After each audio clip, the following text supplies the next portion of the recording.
Hali gani mwanafamilia wa channel tupendwa hii hapa ya Bizaza Media.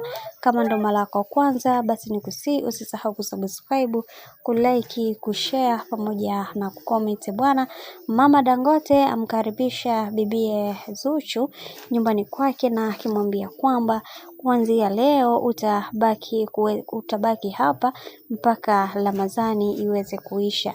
Na pia tumeweza kuona baadhi ya watu wengi wameweza kufunguka vitu vingi kuhusiana na hiki ambacho kinachoendelea, na wengi wao wakasema kwamba yatupaswa kuweza kuhakikisha kila kitu kinakuwa katika misingi na mikakati ile imara, kwa sababu bibi Zuchu amekuwa moja kati ya mwanamke ambaye anapitia changamoto nyingi kwenye swala zima la mahusiano yake kiujumla, na yeye binafsi amedai kwamba atahakikisha kila kitu kinakuwa katika misingi na weledi ulio bora, ili kuweza kuhakikisha kila ambacho kinachozungumzwa kiwe katika misingi na mikakati imara, kwa sababu kumekuwa na mambo mengi ambayo yanayoendelea kwa kipindi hiki. Hivi yapaswa kuweza kumpa kampani kubwa kwenye hiki ambacho kinachoendelea, na wengi wao waliweza kuzungumza mambo mengi, kisha akasema kwamba yatupaswa kuweza kuhakikisha kila linaloongeleka liweze kuwa na misingi na mikakati iliyo imara,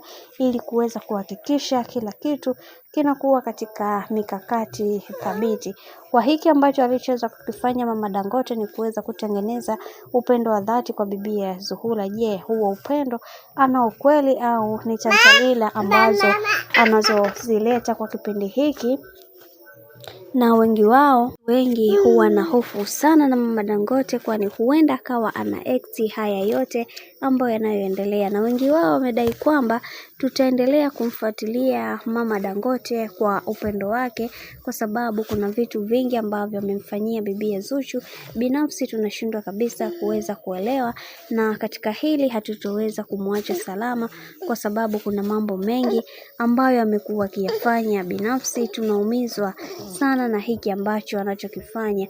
Amekuwa mtu ambaye anabadilika kila wakati pasipokuwa na msingi wa aina yoyote. Sasa kama sisi mashabiki zake haturidhishwi na hichi ambacho anachokifanya, tunatamani kuweza kuona amani ikitawala katika ndoa ya bwana mkubwa Diamond Platnumz, kwa sababu watu wengi wanaamini katika kila jambo ambalo linalomtokea bibi Zuhura ni mipango ambayo iliyoweza kupangwa. Bwana, mambo ni mengi kuhusiana na hili sakata. Wacha nikusii kitu kimoja, kama ndo mara yako kwanza, basi usisahau kusubscribe, kulike, kushare pamoja na kucomment, kwa kufanya hivyo utakuwa umejiweka katika nafasi nzuri ya wewe kuweza kuenjoy na kufurahi pia.